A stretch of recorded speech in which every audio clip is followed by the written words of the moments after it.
What's going on, guys? Gorilla Ray here. Today I'm bringing you a video going over the very first update for Battlefield Hardline, update 1.02. Now, this update is going to be fixing quite a lot of stuff, and I feel like it was definitely needed in Battlefield Hardline. So, I'm going to be going over the main features in this. I'm not going to go into full detail, but I'm going to give you the gist of it and give you most of the information that is brought to us in this update. So, the first thing that we're going to be taking a look at is the weapon tuning. So one big thing that's come in this update is a lot of the weapons are getting balanced. So the K10 submachine gun right now, or before the update, it was at an absolute bullet hose and could kill very, very easily.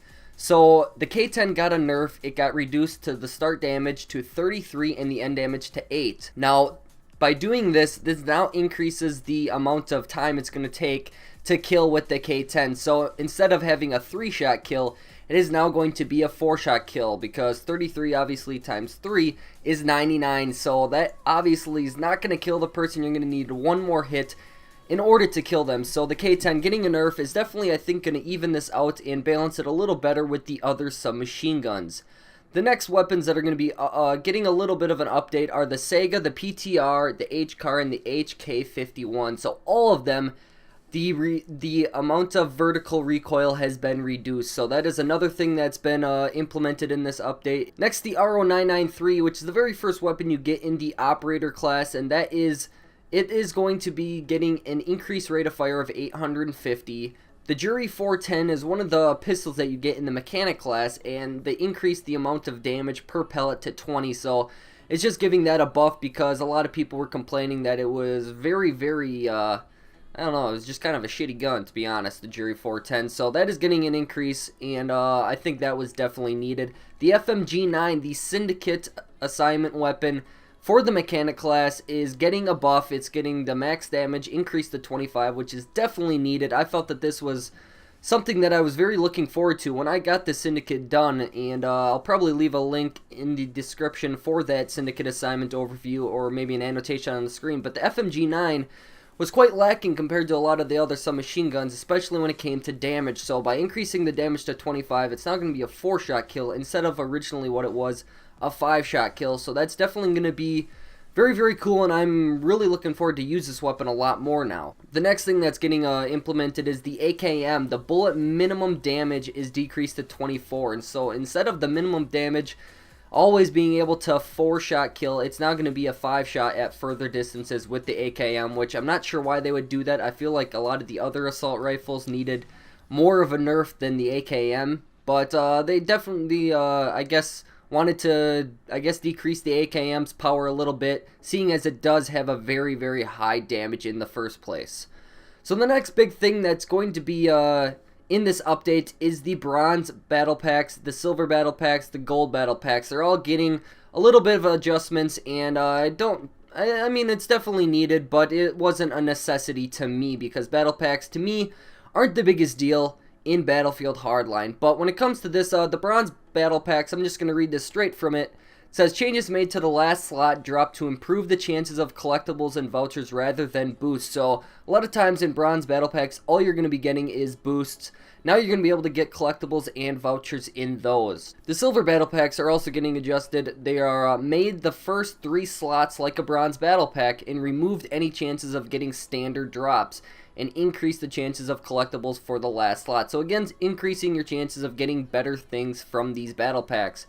And the gold battle packs also made the first 4 slots as silver packs, and removed any chance of getting standard items, drops, advanced vouchers, and greatly increases the chances of getting superior or distinguished items. So the gold battle packs are getting an increase as well in the, I guess, chance that you're going to be getting better things from these. So all of the battle packs are definitely getting a boost, and are now going to be giving you a better option and better possibility to get better things. So that's one thing that's really nice about this with the battle packs. I feel like it, obviously, like I said earlier, wasn't a big deal, but it's definitely cool that they're going to be adjusting this, because I felt like I was always getting boosts in these battle packs. They also added a little bit of other stuff, like added the Prima Guides Gold Battle Pack, which is a totally new thing, I think, but I'm not sure how that works yet. They also updated and made a shortcut for the battle packs, so that's definitely going to be interesting, and I'm curious how that is going to work as well. Now the battle pickups, one of the things in Battlefield Hardline is the RPG. The RPG now will only have 1 ammo when picked up from a vehicle trunk, and it will also have less splash damage, so that's definitely something that I really thought was needed.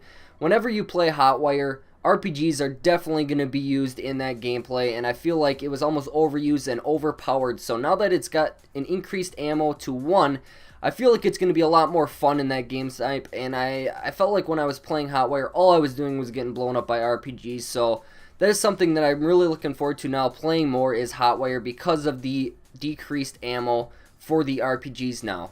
The next big thing that's being implemented is crash fixes. So a lot of the stuff in Battlefield Hardline, I feel like they did a really good job when it came to like networking and the coding and everything for this game, but overall, they are going to be fixing a crash related to some specific NVIDIA-based video card. So if you are on PC, that's going to be an issue for you if you have NVIDIA. But for me, I play on PS4, so it's not the biggest deal.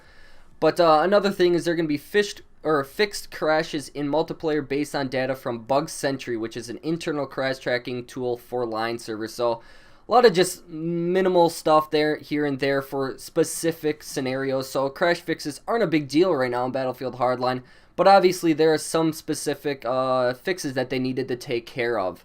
The next is the gameplay in Battlefield Hardline. The next category, it's definitely going to be kind of interesting how this works. They're going to be, the bullet impacts near the player no longer cause camera shake in certain cases. So when you're getting shot at, I guess your screen's not going to shake as much, and it's not going to do as much of a, I guess, distraction for you as it was before this patch. So I'm curious how that's going to work. I never really saw that as a huge problem, but I guess it got enough complaints to get a fix for this game. The next is fixed an issue in Hollywood Heights map that allowed players to grab cash through a roof in Blood Money game mode. So you're no longer going to be able to lay on top of that area and take money out of the vault there. So that's definitely something that I thought definitely was needed for Hollywood Heights, but it definitely is going to make that a little better and a little more balanced for that map.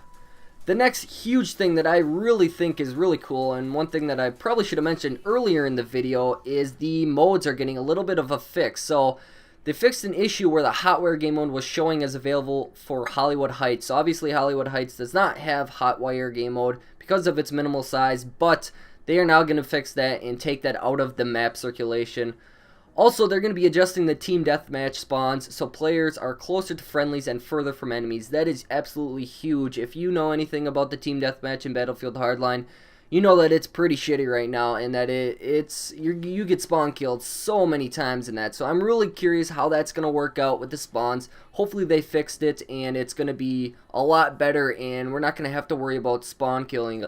The next huge thing that I am really excited for is they adjusted the tickets to 600 for Conquest Small and 999 for Conquest Large. So yes, they are going to be totally amping up the amount of tickets for the Conquest mode, and I'm really excited for that. I felt like on a lot of maps, especially like Derailed, where there's only a certain amount of tickets, I mean, those games took very minimal time and lasted so short. I mean, you could maybe get to 10 kills before the end of the game, and the game was already over on Derailed. So having Conquest Small up to 600 tickets and Conquest Large to about 1,000 tickets, I feel like that's going to definitely increase your chances of getting that tier 4 reputation if you guys are working on syndicates. It's also going to increase just the max amount of kills that you're going to be getting in those games. So I'm really excited for that, and I'm pretty happy that they implemented that in this first update.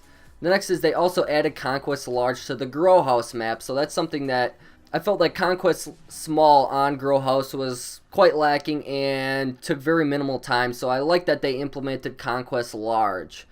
Now another thing that they are going to be implementing is the servers. They're going to be fixing an issue with server customization settings for certain game modes, and they're also now adding rent-to-server, so that's something that a lot of people wanted in Battlefield Hardline. They had that in Battlefield 4.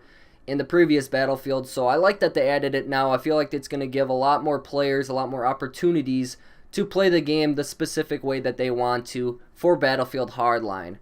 And then there's just some smaller things for this update that I'm not going to quite go over, but that is the main gist of it when it comes to this update 1.02. So let's just kind of go back to what we went over. Went over weapon tuning, battle packs, battle pickups, crash fixes, gameplay. Some of the modes got fixed and servers. So all of these things are getting a little bit of tuning, and I'm really happy about it. I feel like it's something that definitely was needed for the Battlefield Hardline community as well as the game in general. So hopefully you guys gained some information from this video. If you guys did, make sure to give it a thumbs up and also subscribe for more videos like this in the future. So thanks again for watching, and I will talk to you all later.